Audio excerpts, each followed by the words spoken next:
Hi, it's Michaela here at Lactation Station. Welcome back to my podcast. Before we get into the podcast, I do have some updates that I want to talk about and some changes that I've made. If you've been to the website, you saw that I started offering lactation boxes. Now, these aren't subscriptions, it's just a one time price, and it depends on where you are in your journey. There's different size boxes for different levels that you're at. I also have some fun cups, mugs, water bottles, and blender bottles that have cute little sayings on them, just to help encourage you with your journey. And my lactation services, such as my one on one Zoom meetings, are still available. At the bottom of the page, there's a button that you can click on for appointments, and it'll take you to all the items that are available, and then you can just go from there. I'm really excited about the boxes. There's a lot of different things in there, things that I've tried that work, things that are new that I've just discovered, and just sharing fun stuff that I find as well as tried and true items. So go check it out if you haven't already, lactationstation2020.com. And if you haven't already, join our Facebook group at Lactation Station 2020. There are so many smart and wonderful ladies there. I promise you won't be disappointed. All right. So let's talk about inducing. Now, this episode is probably going to be outside of the normal things that I talk about in a different kind of way. But I was reading some stuff online and it just really set me off. So I was on the internet a couple of days ago looking for some cute little memes to post, about lactating and inducing and that kind of stuff. And I Googled induced lactation, and some of what came up actually astounded me. Google, in its infinite wisdom, gave me articles on induced lactation in cows. Yep, in cows. So, if you listen to my early podcast, I did one about human milk versus cow's milk. And you may already know how I feel about this. But honestly, I was unable to resist and I headed down the rabbit hole. So, my first article that I read was titled Induced Lactation Technology in Dairy Cattle, and it was by Dr. Rajesh Singh, and it was written in September 6th, 2020. So, this study was done in India in an attempt to find a solution to non producing dairy cows. Since slaughter is illegal in India, farmers bear the burden of caring for the animals that do nothing to help the farm. So they're burdened with feeding them and taking care of them, even though they're not doing anything to benefit the farmer. And there were so many interesting things in this article, but I'm just going to stick to a few. Now, prior to inducing, 2 weeks before they're induced, the cows are given 5 milliliters of vitamin A, and their diet is adjusted to produce the best milk. Their inducing protocol is 7 days of 2 injections of an estrogen progesterone combination. And there's one injection in the morning and one at night. And they're exactly 12 hours apart. Now, the interesting part is the amount of estrogen and progesterone that they get is based on their weight. So, a cow that's a little on the smaller side gets less, and a cow that's a little on the bigger side gets more. So, during that 7 days, they are also given sodium bicarbonate or antacids, and they get 500 grams of that a day. On the fifth day, there's somebody that's responsible for massaging the udders and the teats, and that starts for 10 minutes in the morning and 10 minutes at night. On the 10th, 11th, 12th, and 13th day, they are injected with reserpine or reserpine. I'm not exactly how to say that, along with dexamethasone, and that all goes into an IV.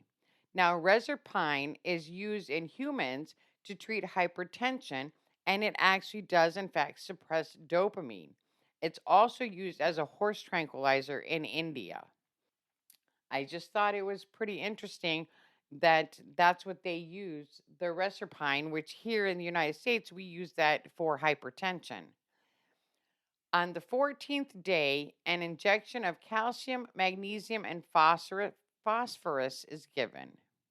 From the fourth day to the 15th day, the animal is fed 30 grams of cumin and satawar. Now, I had to look that up. I didn't know what satawar was. Satawar. Well, as it turns out, satawar is also called shatavari. So the cows are fed 300 grams of cumin and shatavari, and that's divided into 10 equal parts. Or the article states any other available galactagogues. So they're basically doing the same thing we do. So they're putting them on essentially a birth control, the estrogen and their progesterone, and then they're giving them galactagogues in addition to that. So any milk produced between the 11th day to the 20th day, they feed back to the cow. That's kind of weird, but I guess there's a point to it. I don't there it didn't say in the article. And then from the 21st day onward, the milk can be used for human consumption.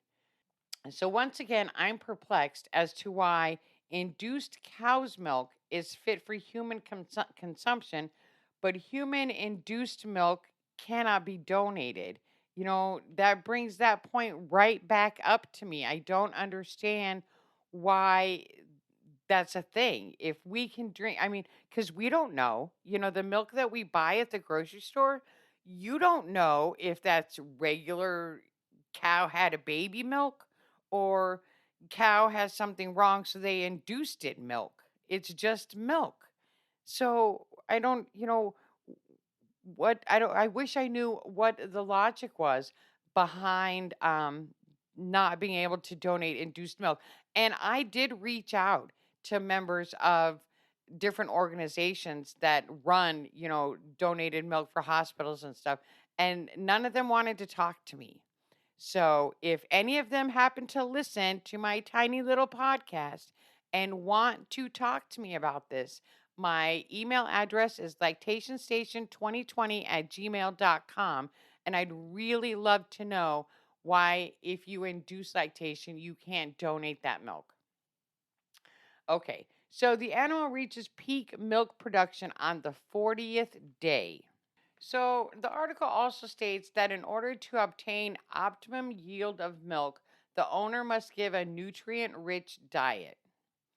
Okay, so all of this is very interesting and sounds a lot like what we already do as humans. So stick with me here because I have a theory. And in almost all the articles I read, the dairy farmer saw a 93% result in cows and heifers producing. That's a big number, 93%. And they all produced large amounts of milk, enough to make them viable parts of the dairy farm.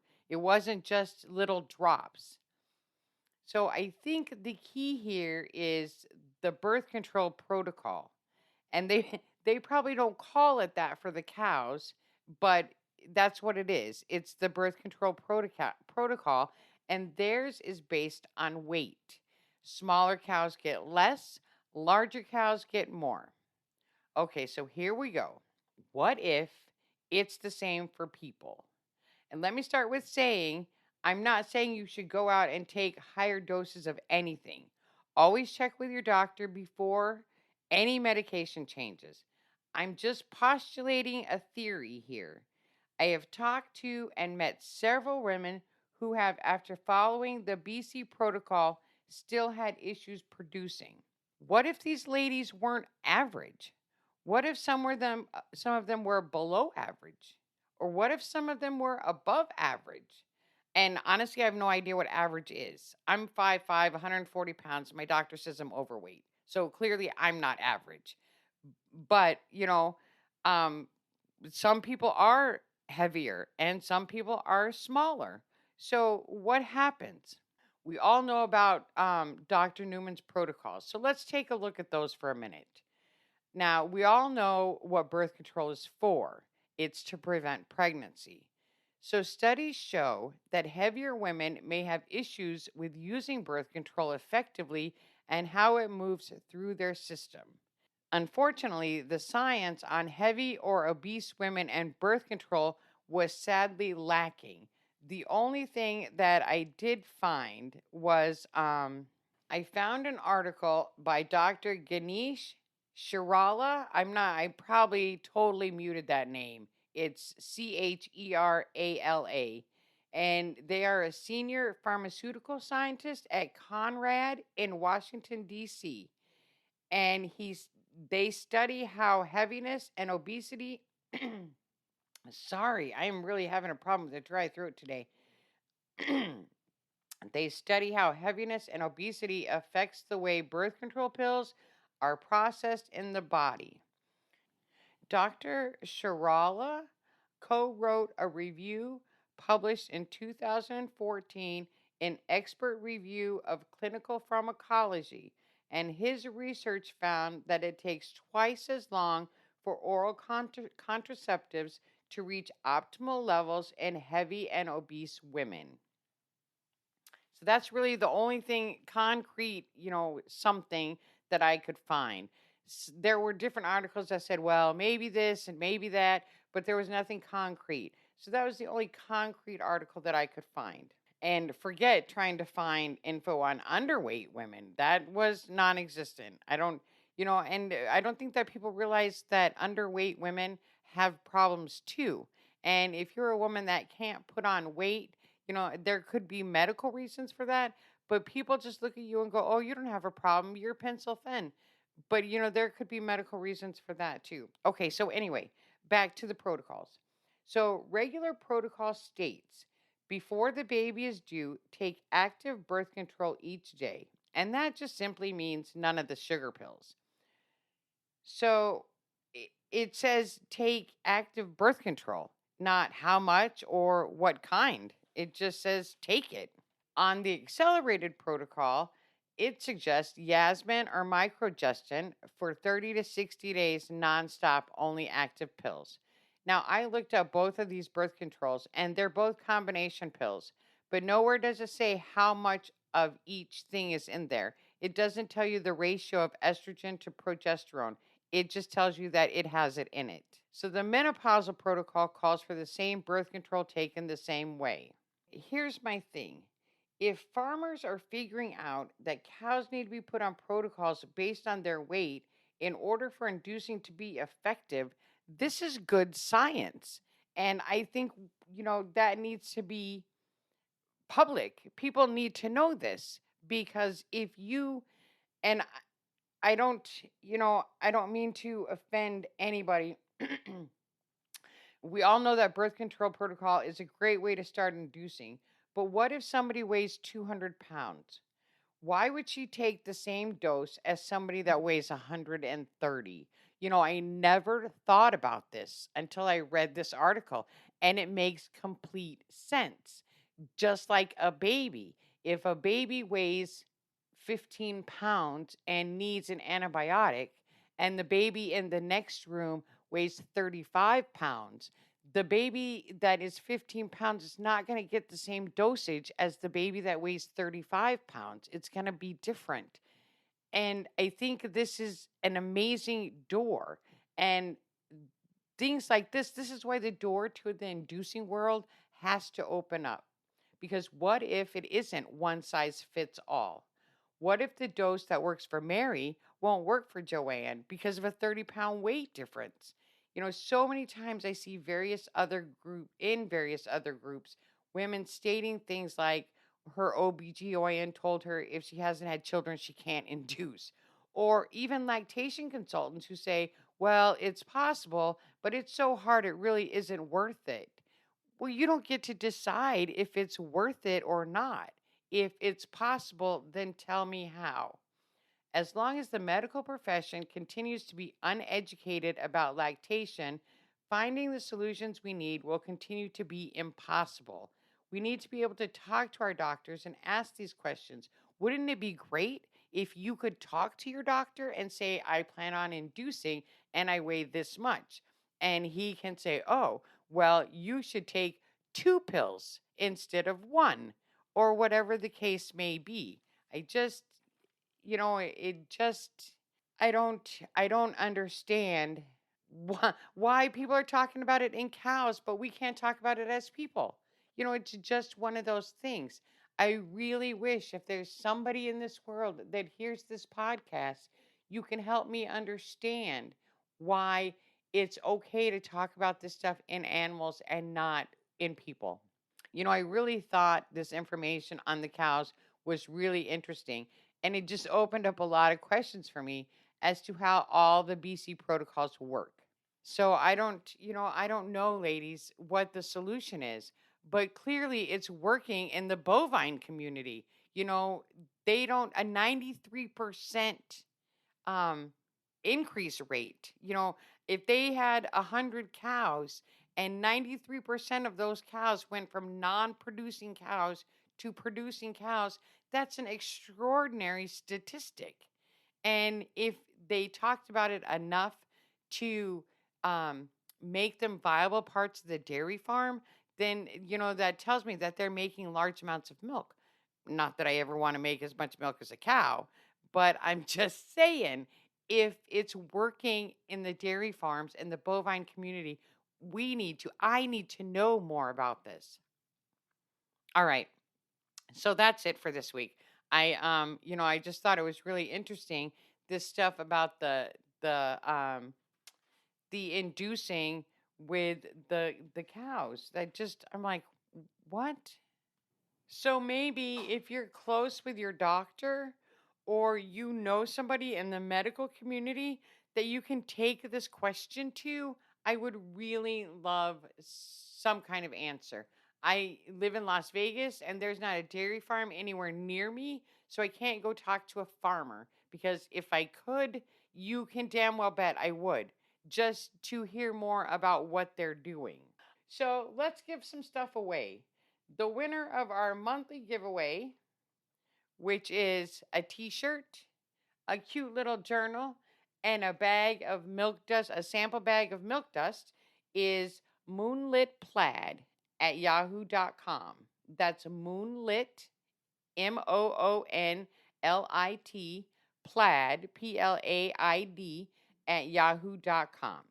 And the winner of the lactation box is V Spring M33 at yahoo.com. V Spring M33 at yahoo.com. And you know what the heck? Let's give away two. Let's give the second one to Wanda NRR at AOL.com. So if I announced your email, I will send you an email to let you know that you won. And then you can just shoot me your address, and I will be more than happy to get those out to you as soon as I possibly can. All right, well, that's it for this episode. I hope you found it as interesting as I did. And don't forget, you can keep up with me on social media on Facebook at Lactation Station 2020. On Instagram, it's Micah000466. On Twitter, it's Michaela17710726. I don't know why they gave me. I feel like that's like a prison number or something, when you see the picture of the number, I feel like that's what Twitter gave me. On Reddit at Micah00004, on TikTok at Michaela Hodges CBS.